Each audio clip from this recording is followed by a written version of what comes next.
So, yeah, thank you very much for joining for today, the outlook, the vision for the next 10 years on virtual research environment, aka science gateways. So that is very exciting. I'm Sandra Gesing. I'm the scientific outreach and DEI lead at the University of Illinois Systems at the Discovery Partners Institute, and I'm one of the co-PIs for the Center of Excellence for Science Gateways. And I will introduce to the session, and then I let all the panelists also introduce themselves. And just to set a little bit the scene for the discussion, I share my screen. Let me go. So do you see the screen? Yes. Yep. Great.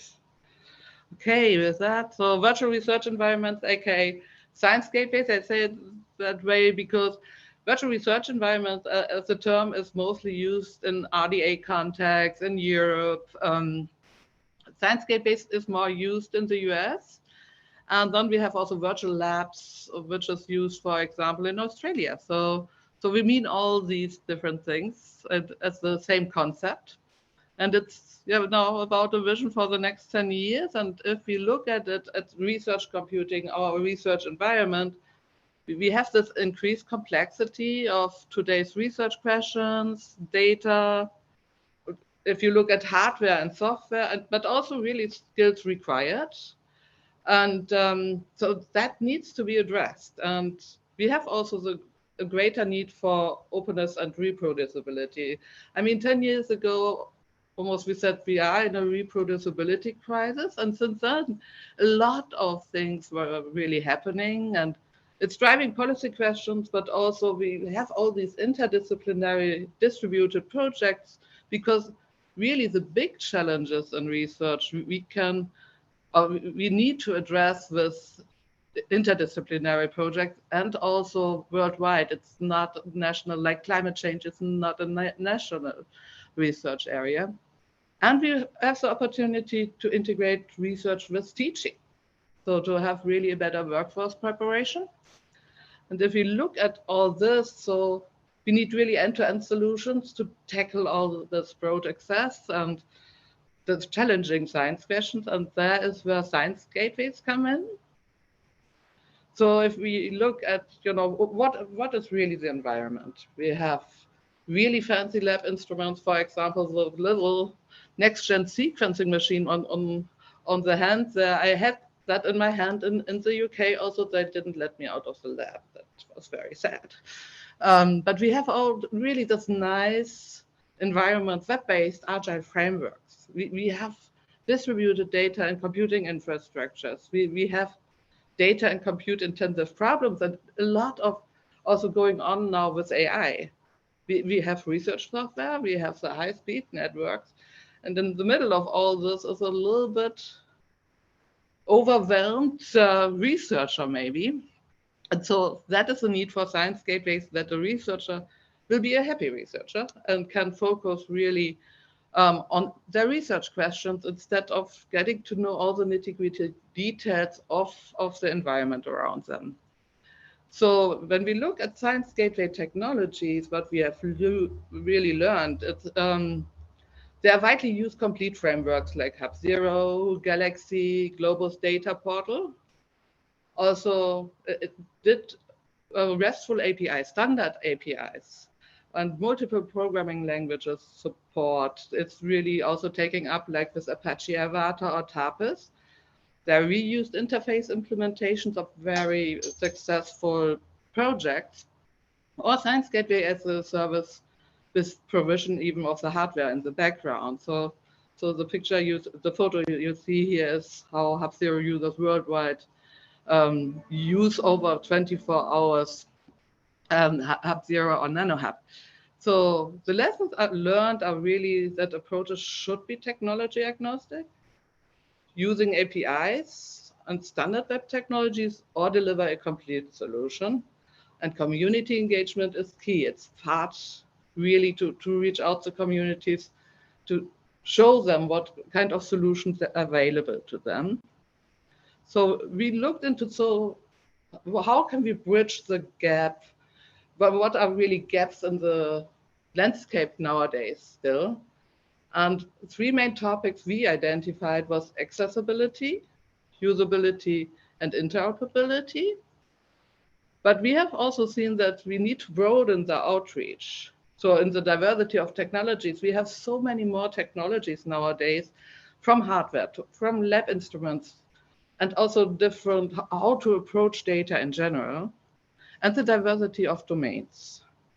So, and what we thought is really also there are different future user communities, and the future of user communities in science gateways is different, like with educational settings, and that we want science gateways, virtual research environments available for everyone.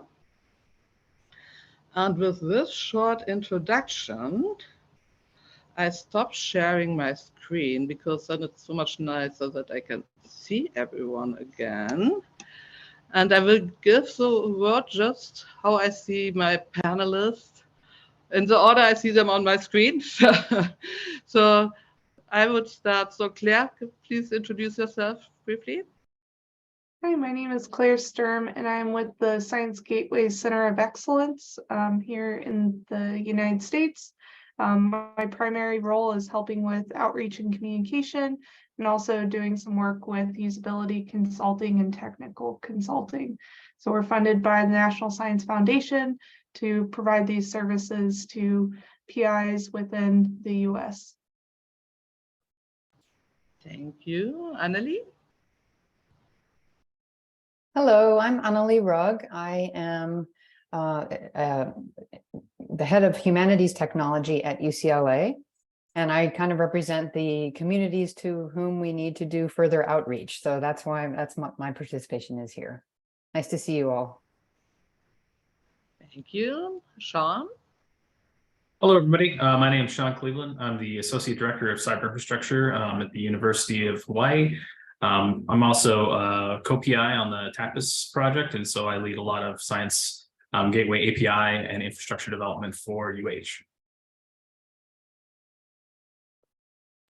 Thanks. Kirk? Hello, everyone. My name is Kirk Key. I'm an associate professor of media and communication at Texas Tech University in the US. I'm a social scientist by training, so I study the adoption and implementation of gateways, broadly speaking. I'm also a gateway ambassador working with Sandra and others on the call here. Very nice to meet all of you. Thank you. Thank you. Steve? Hi, I'm Stephen Brandt. I'm Assistant Director of Computational Science at the Center for Computation and Technology at Louisiana State University, and I'm also a Gateway Ambassador. Thanks. Me too. Jack? Hi, I'm Jack Smith. I'm also a Gateway Ambassador. Been with the Gateway community for a long time. I'm currently working as a developer for Hub Zero right now, but I've been doing sort of freelance research computing for the last 25 years, mostly in the state of West Virginia, with Marshall University and for the state, and more recently I have in Austin, Texas. So I'm trying to find some work down here as well. So hope to be doing this for 25 years. Great, thanks. So yeah, the idea from our side was a little bit, so we did throw out now a couple of the topics we thought which are important, and we can, discuss that deeper. But we are also happy. Is there any question you have directly you would like to discuss? You would like to see what is, or would you like to see more about our vision in some regard? So any questions from the audience? And you can type, well, yeah. So can I just explain why I'm interested in this? And also, you'll see there are two of me at the moment. Well, actually, the second one is Marcy Collinson. We work together on RDA projects a lot. And I just shot her the link. So for some reason, I guess it's because of the link, she's showing up as me as well. But she's listening and not going to contribute. But I guess Oracle for Research's interest in what you're talking about here is the fact that we develop research products, and we have a baby steps pre-release version of what we're calling a workstation, which is a virtual research workstation environment, which we aim to provide as a tool, and to plug in and pull in data. So I'm very interested to hear what everyone's got to say tonight in trying to advance what we might develop as a virtual environment tool to assist in this space. So that's my interest in being here tonight. Okay. Very cool. So to answer also, that is exactly, I love also that academia and industry and national labs can work more together. And I think we need to collaborate more, especially on these things. So academia was always a little bit behind, let's say, it was usability, but it had also, with efficiency, it was maybe more on the forefront. It's when it really shifted from the paradigm that there was this, users just have to learn how to use it, to no, it should be intuitive and easy for users to really use something. So yeah, I'm happy to talk about, for example, this interoperability, that this is users, and I let them also other people jump in. But I think, for example, interoperability is something we do nowadays, and researchers do so much with different software. And if we can make it more an inclusive virtual research environment where also output is more, fitting to each other or can be imported in different ways, or I think we have seen, not only we have seen that there is a big gap still in interoperability for different things, and that researchers, they have their own workflow how to do something. And I think besides the concept of computational workflows, really to help their workflow to use the different tools they need. Also in virtual research environment, it's a big topic still, and we haven't, even so it's our agenda for at least, I think, like 15 to 20 years. It's not fully solved yet. So I think that would be one of the, for the tools, I would really say that is one of the big topics that especially industry can also help. Any further comments from other people?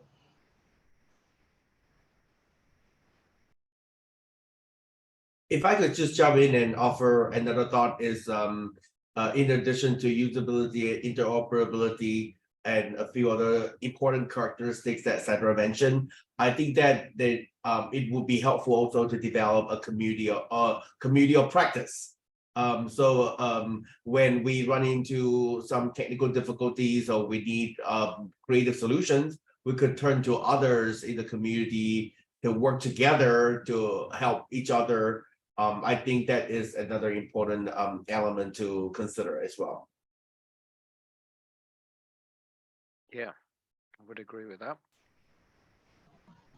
Absolutely.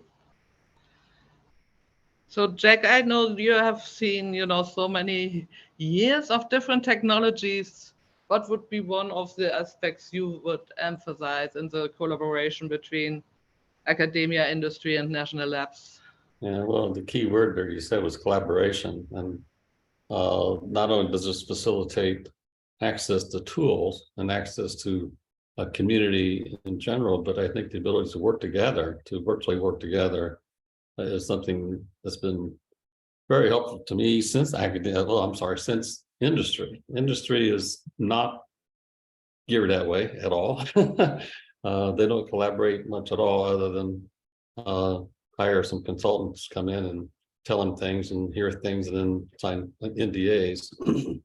But in academia and national labs and other places, this idea of working together, creating a product together in a virtual setting, that may or may not involve computational tools or very large data sets.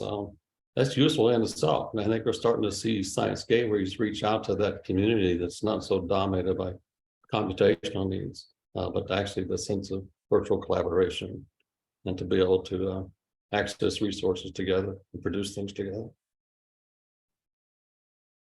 Yeah, I agree that the virtual really collaboration with all the distributed teams, and that is especially something, science gateways and virtual research environment really can help us, because that is a space where we can share the data, we can share, knowledge, we can have different workflows. Yes. So Sean, sorry. I was just going to add maybe a tangible example that we ran with the Science Gateways Community Institute was through a tech summit where we had platform providers from TAPIS, Hub Zero, and also some other areas come together and work on a uniform solution when talking to HPC resources.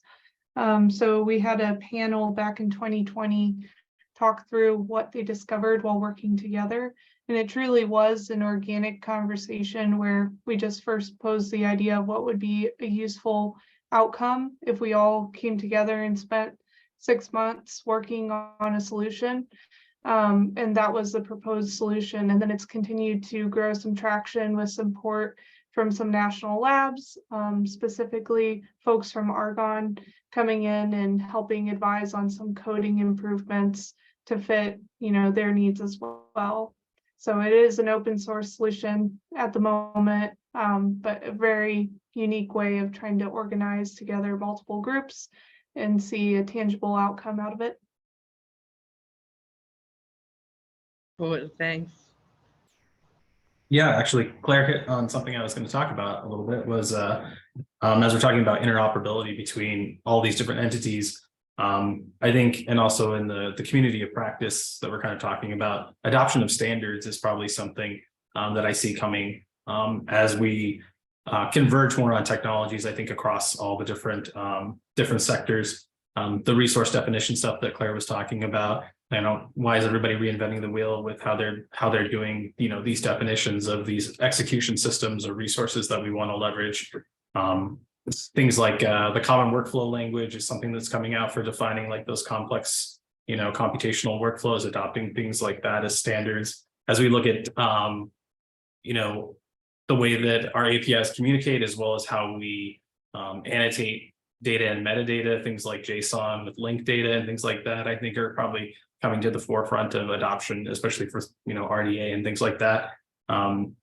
Some things that we've been adopting is things like open API specifications that, describe, how our things work so that other folks can adopt them. We're looking at GraphQL for, how can you query these other gateways if you, expose these standardized endpoints so that we can connect gateways together to build something bigger than the sum of their parts. So. Yeah, great. So, Steve? Yes. So do you have an additional comment about what would be one of your favorite topics for the vision in the next 10 years, what we need to address? Well, I guess the one that's been, there's a couple of things that sit on the top of my mind, but I guess the one I was just thinking about was security. So all these gateways work with community accounts, and generally speaking, we just trust that whoever set up the gateway knows what they're doing. But in fact, we know that they don't, right? Because we know that what has happened is some scientist wrote a code to simulate, the coast or black holes or whatever, and never gave a thought to security in the process of writing it. And the code is full of unsanitized inputs and buffer overrun vulnerabilities and all sorts of things like this, that if somebody was just looked at the source code, they could probably figure out how to hack the system in minutes. And it hasn't happened yet probably because we're just not high enough profile yet. But it seems to me like it's a vulnerability that's just waiting to bite us. And there are some possibilities for addressing this problem that I've been looking at. but none of them seem to be quite usable. Except possibly there's a new feature of the Linux kernel coming along in 3.15, which might help, but I don't have access to that yet. Okay, cool. So I think security is going to be one of the big concerns at some point. You see containers helping in that regard, Steve? I do, but the difficulty is a lot of the tools that work in containers don't quite do what they need to do. So one of the things that works out of the box right now is seccomp, right? Seccomp allows you to block system calls, but only system calls. And you can't, like, if you pass an argument with a string to a system call, you can't look at the string and do any logic based on that. It won't support it. Apparently that's hard to do. And then there's AppArmor, but AppArmor is hard to get to run in a container. I haven't succeeded on Singularity. I'm trying with a new container framework called Pixis, but no luck so far. Okay, cool. Annalie, your take on the vision in the next 10 years. What do we need to solve? Well, there were two things I was thinking. One is just a very general term coming from the humanities. I think the communities like in the humanities or the digital humanities that are less involved or not involved, as the case may be, with virtual research environments, of course, it just is an obvious a place to maybe aim. And I speak to Richard maybe here in response to his question out there for, you know, what Oracle is producing, there's an opportunity there because people haven't yet gotten their feet wet with it, basically. And so, you know, reaching out to those in the digital humanities or in the adjacent social science arts communities. There's a lot of work in archaeology, for example, that's being done, and hearing what are their pain points and where could a VRE help them might be a great way to kind of think about opening up a new horizon, I guess, for your gateway or your product.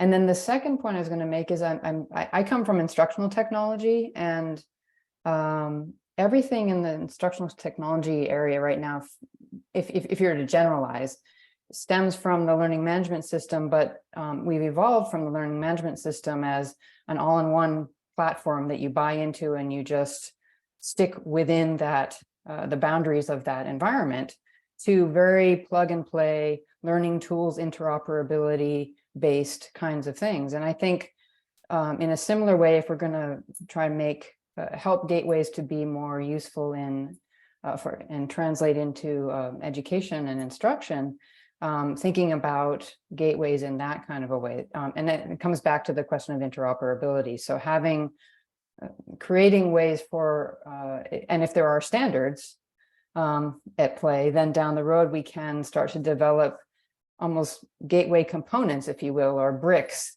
that can be brought in and used in different ways. And I may be speaking about things that already exist and I'm not aware of. Apologize if that's the case, but I think seeing more of that, that's going to be a very welcome approach in the instructional side of things, it seems to me. Okay. Yeah, cool. Thank you. Yeah, Gateway Ambassadors also published a paper on looking into science gateways and virtual environments with humanities and why, you know, this gap is still there. So I think being on the way to closing this gap is also still a tough ask. I'm happy also to provide the URL we have a conference version and a journal paper comes soon out in a special issue. So it's really a kind of also a cultural thing that in humanities in some areas it's not really let's say incentivized to work with virtual research environments. It's a real problem, and I think creating the environment for cultural change needs, of course, time, but we need to start, you know. So that is luckily why Annalie is also a gateway ambassador. Yes. And I would say also this coming at it from the bottom up through the student ranks has been in some ways more successful with our humanists in computation at UCLA in many ways than it's just now changing, but that's been a successful route. So that's a nice way to think about helping push that cultural change. Yeah, one of, let's say, also the 10 years vision is really in education, and not only starting with undergraduates, but with K-12. I mean, if you look at things like ChatGPT, people are interacting already totally different with technologies. And there will be always a part of it where there are experts who know how to build these environments, and then there needs to be really also, you know, a usability already to tell people, okay, help them to use technologies to a certain level that they understand also more. I think virtual research environment can really help with that.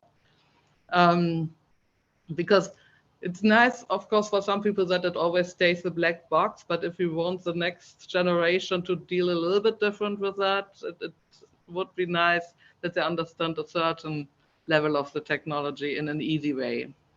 And see it maybe, you know, it would be great to hear in 10 years that people say, oh yeah, I want to become a virtual research environment developer, or, you know, a science gateway developer, that it's really something people know already at school.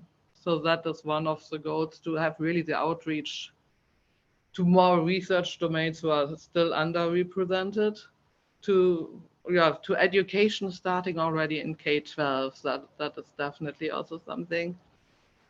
So please interrupt me if now with the discussion more or maybe questions came up. The other idea, and Kirk, I know, so but from a social scientist view also, but what I like, you have the research also about the community and the Science Gateway community.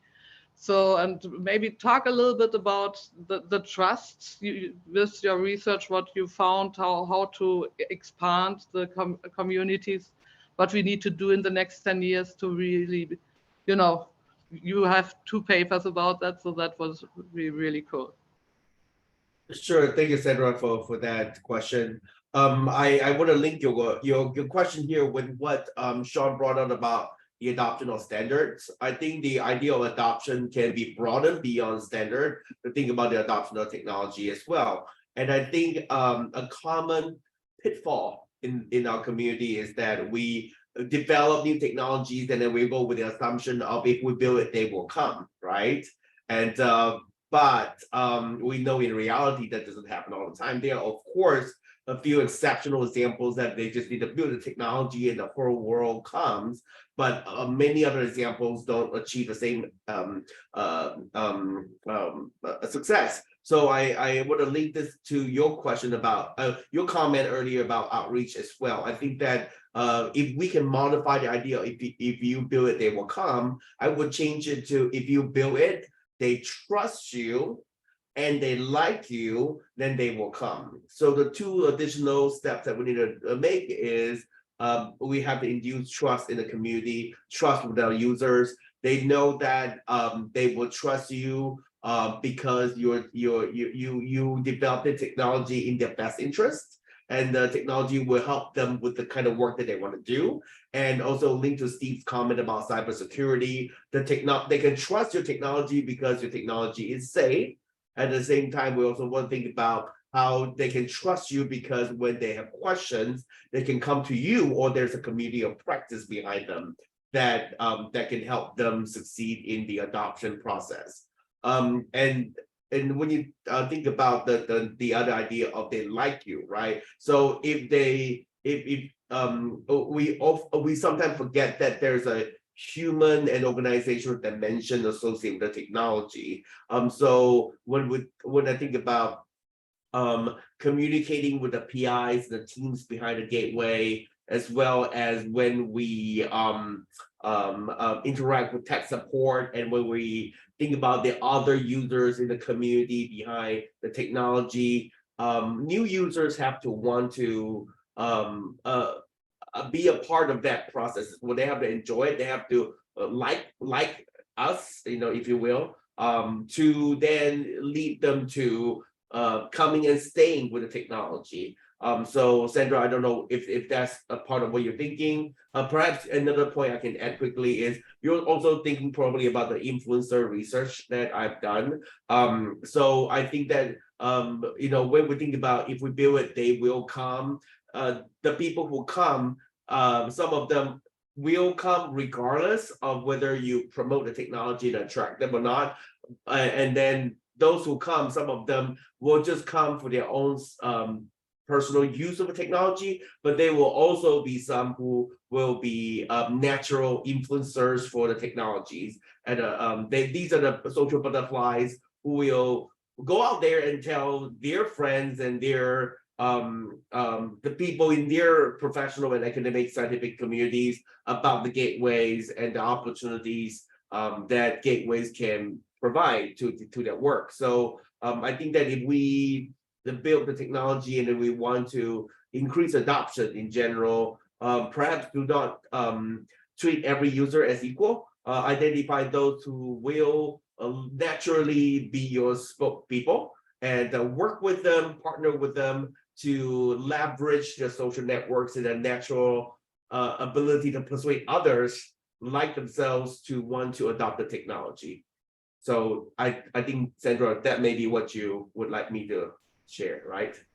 Yes, it was about exactly that there's this human factor of trust and liking. It is just, we try products, and if we like it, if it's usable, I mean, there are different routes how people really look at products, especially in the way like if they have already something, even if it's not as let's say new or as usable, but if they have already something established, to switch to another product has to have a big incentive. And that is, to go this hurdle, and also because for their own, there is enough research about it to say, oh yeah, to switch to a different way of working, there have to be a lot of incentives to do that for themselves. And I think we can help as a community really to see which trends are important to make their life easier, or that they want to really collaborate via science gateways, via virtual research environments. I know also, Jack, you had made once this nice graphic like, oh, it started with 2-3 technology products and hardware and software, and then for 2030 we probably prepared to support out of the box something like 10 different kinds of hardware, for example, from FPGA to GPUs to all this. So would you also say like, okay, maybe standards, maybe science gateways, virtual research environments have something like really nice mechanisms in the background already to be prepared for these new hardwares?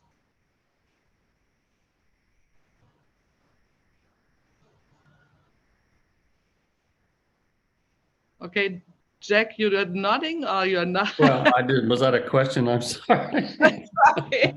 No, I thought whether you have maybe more examples where you say where we come back to the standard.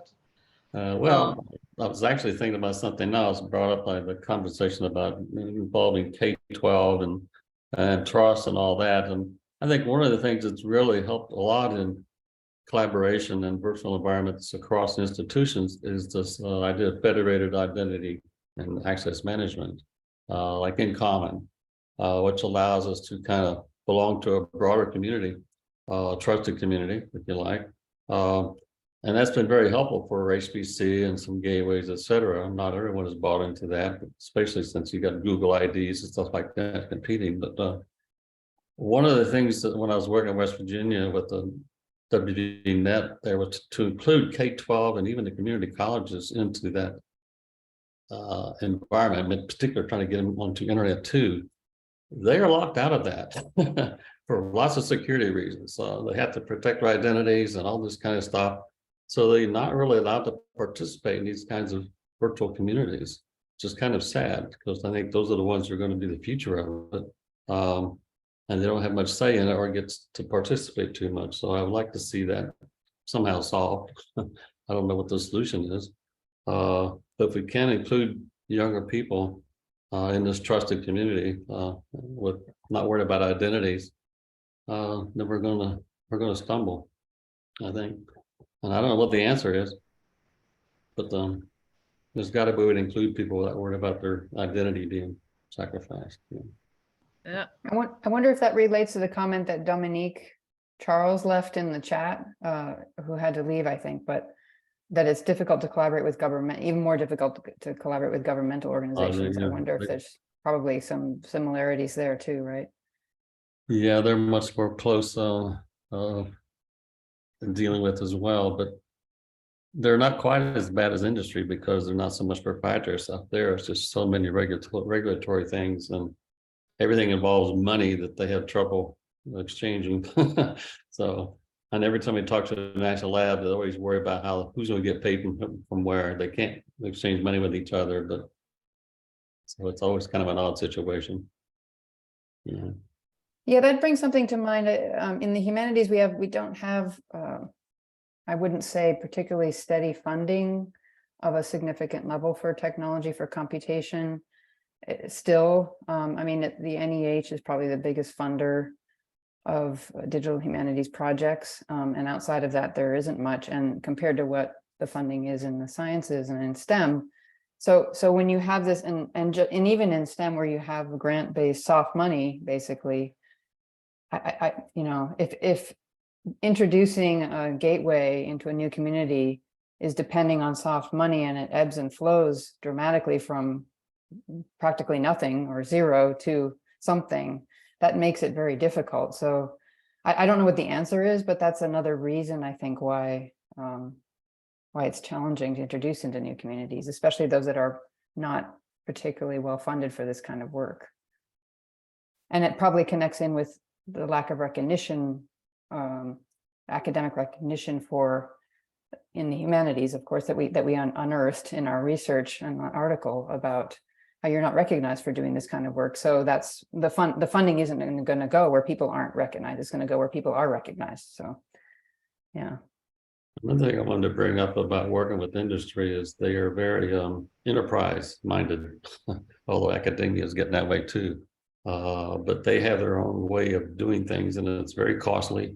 They don't trust open systems. They don't trust open source software. They don't trust belonging to these kind of open consortia. So it's really hard to collaborate just from a tool basis alone, the software. You can't get outside the firewalls and things like that, or into them for sure. So government's the same way. You can't get in and out of the system very well unless you're at some of the national labs, but for the most part, they're pretty close shot. So, Richard, you hearing that there is this opinion about industry is coming from Oracle. Is there a chance to address that a little bit more? You're muted. You are muted. Okay, let's take that head on because it's a good question, and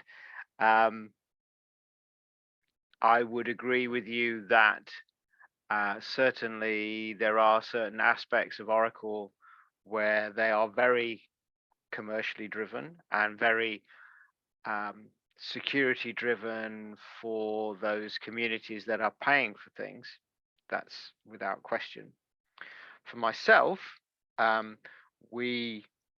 don't know if you're aware, Jack, but my role is to provide grants to researchers to develop their experience on Oracle Cloud. So they have their own tenancies. They're completely independent of Oracle. They are no different from a commercial tenancy. The only difference is that I pay for the cloud credits for them to do the research. So it is a philanthropic approach to for us as a company to understand the research environments and contribute to that. That said, there is always a commercial aim in the long run. If you take an Oracle for Research grant, you're under no pressure to actually buy anything from us. make that abundantly clear. But the ideas of the future is to try and support computing, research computing in a cloud format, which in my view really has great benefit for researchers to collaborate, because you're on a platform outside of their university firewalls or wherever it's in the Oracle Cloud, and the people running that tenancy set the security so they can make it as open or as tight as they want. And where we're sitting, we're wanting to hear what's going on in these discussions about how you make cloud easy to use for collaborative research, maybe in the long run for people to pay for it, but given where I'm sitting at the moment, it's open. The majority of the software that's run on Oracle Cloud research tenancies is open source, and I'm very much in that space. I guess what to say before you get too far is when I mentioned industry, I was actually talking about industrial research. They're the ones, institutions don't allow them to collaborate outside their walls very much, and so they don't trust collaborative system outside their institutions. But you're right, academia making use of commercial systems, I think that's definitely a plus for everyone. You know. But what I'm interested in is the observations that have been made today. The one that particularly, well, there's two that have struck Jack and Stephen, saying about, first of all, federated identity, or maybe that was somebody else. But anyway, I think federated identity to allow different institutions to operate together. So if you're using, say, your email address from your university, it's federated so that if allowed, you can then collaborate with somebody at University of California, San Diego, for example. If they allow you access into their tenancy, then the federation takes care of the security if they're allowed to be included. So one of the features of a virtual environment would be the easy addition of collaborators from other universities, say, that is handled at a federated identity level, making it easier for you for say, Stephen and Jack to work on the same cloud space. Doesn't matter if it's Oracle or not, but there is a virtual desktop environment that makes it easy for one of them to embrace and invite the other one into their space to do that work. That's something that I think perhaps is for the vision. What do you think? What about people like me who are become sort of freelance? I associate with multiple universities, which may or may not have membership and in common, et cetera, and I take advantage of it when I can, but I'm pretty much an independent researcher. And it's hard to become a member of a trusted community on my own.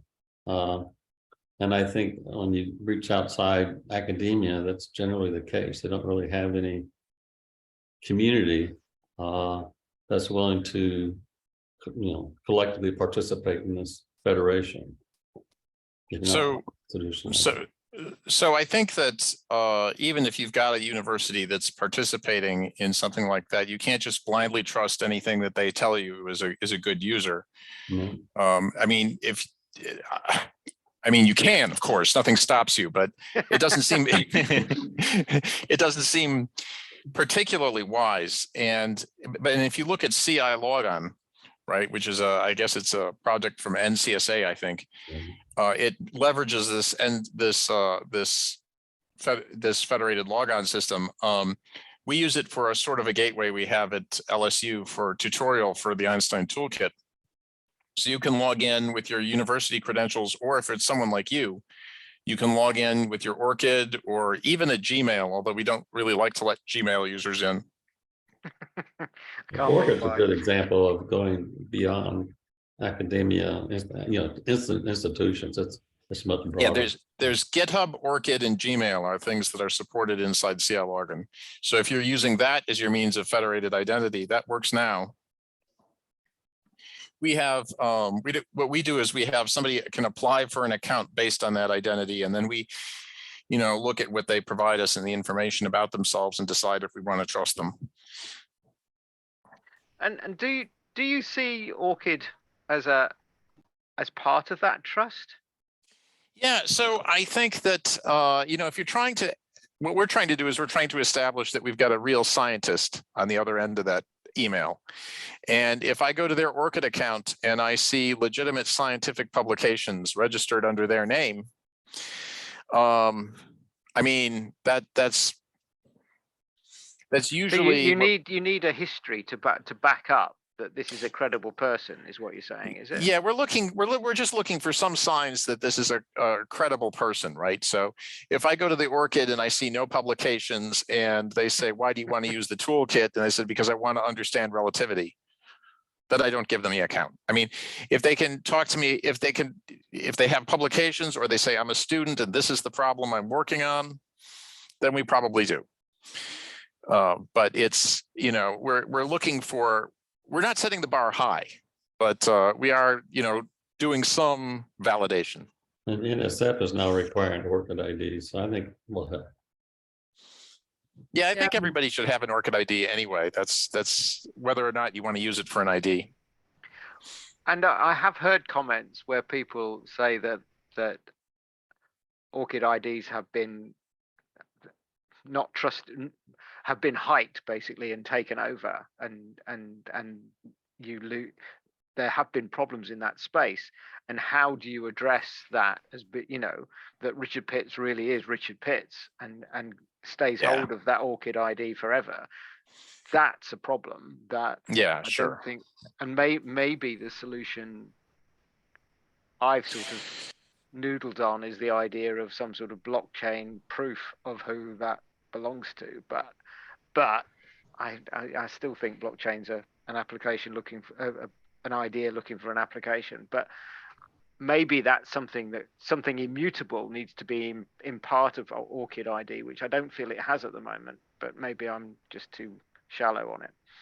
An NFT badge.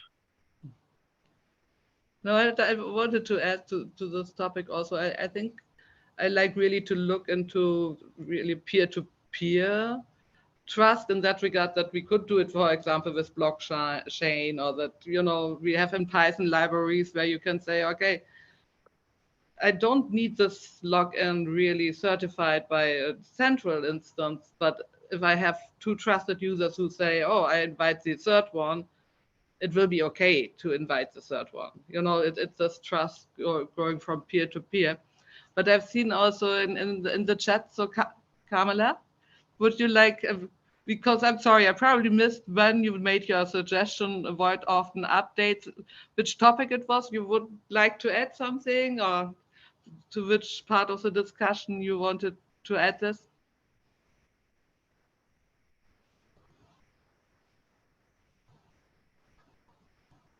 And if you're speaking, you're muted. And if you don't want to speak, it's also okay. I can just not point it anymore to the discussion point. This avoid often updates is probably, there we go. I'm on the phone in the hospital waiting for my husband to go through treatment. So that's why it took me a while. I never used the phone for this. I find it frustrating. I get on the computer, I try to work on it, and it tells me, oh, we have to do some updates. Oh, shit, sorry. And so it takes time. And today when I was launching to you, it wanted me to update my Zoom. So I was late.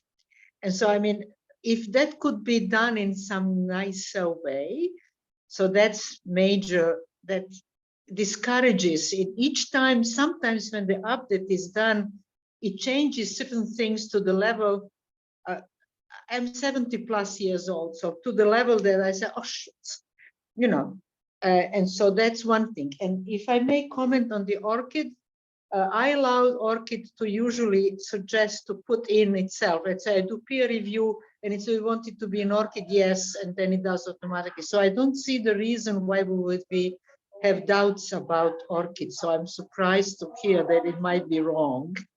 something somewhere. I never thought of it. So basically, so that's my problem. I know high school kids can get Orchid ID, so that's nice. Doing that for a pulsar search. Yeah, and so so as I said, there are many things that I find it fascinating. Even the therapies that are now being done wouldn't have been possible without this development of the internet and all that stuff. So so I'm really pleased it's happening, but sometimes it's I was talking to my daughter, she's a computer person, and I said, look, it seems to me when you are bored and don't know what to do, you say, oh, let's update something. And so there you go. Yeah, yeah, it shouldn't make that impression. That is a really good point taken. We should look what is the pain threshold, because I totally agree with you. I think one of the most things that we said in the last 3 years about Zoom is you are muted or my Zoom is updating. Yeah. That's right. Okay, so that's my 5 cents. Because I'm interested in transparency. I'm interested in being able to do more in a less time. So this is helpful, but then sometimes, as I say, it gets to the level that it's I say, oh, okay. So thanks for asking. Oh, Okay. that is exactly, where we need users to tell us where are the pain points. That is our job. We need to get rid of the pain points. So I'm sure Richard did take a note of this. I've been writing lots of notes, yes. So thank you. It has Sorry, been very Richard. interesting. No, it's fine. Don't worry. I mean, I think I don't have a great deal more to add. If anyone is interested in seeing what we're doing with the Oracle Workstation, if they want to drop me an email, I can explain that. It's easy enough. I'll just put it in the chat now. It's still early days stuff, but what you're telling me is interesting in how we might progress some of this, and I think the key things that the big takeaways for me are our identification of people and security, making sure that things are in a secure form before they're used. But if anyone wants to reach out to me, then please feel free to drop me an email. So it's richard.pitts@oracle.com, and be very happy to discuss things further. Cool. So thank you. And with that, I think it's getting quite late in the evening here, and I have to cook dinner. So I'm going to say good evening, everybody, and thank you for your time and your lovely conversation. And I'll catch up with you sometime soon. And if anyone is going to TNC in Albania next week, I'll be there. So see you there, maybe. Okay, bye for now. Thanks for joining, Richard. Okay, yeah, we are almost at the top of the hour. We have 3 minutes left, so thank you everyone for joining. Thanks to the panelists.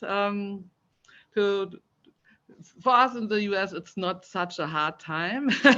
So it was okay during the day. It was late for Europe and the UK.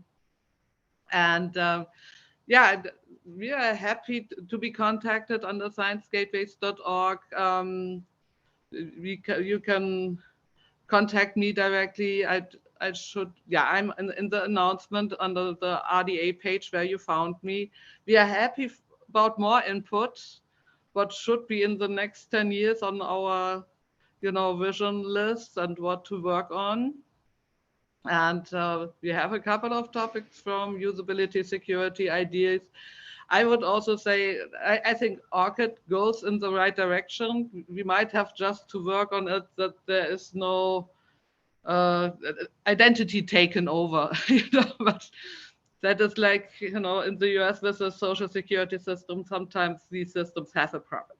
When someone wants to not use it in the way it's expected to be used.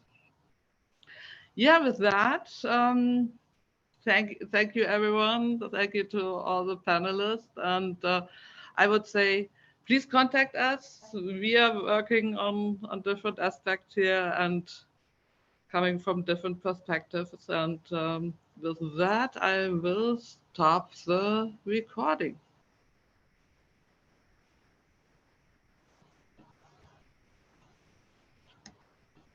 No, that was my video.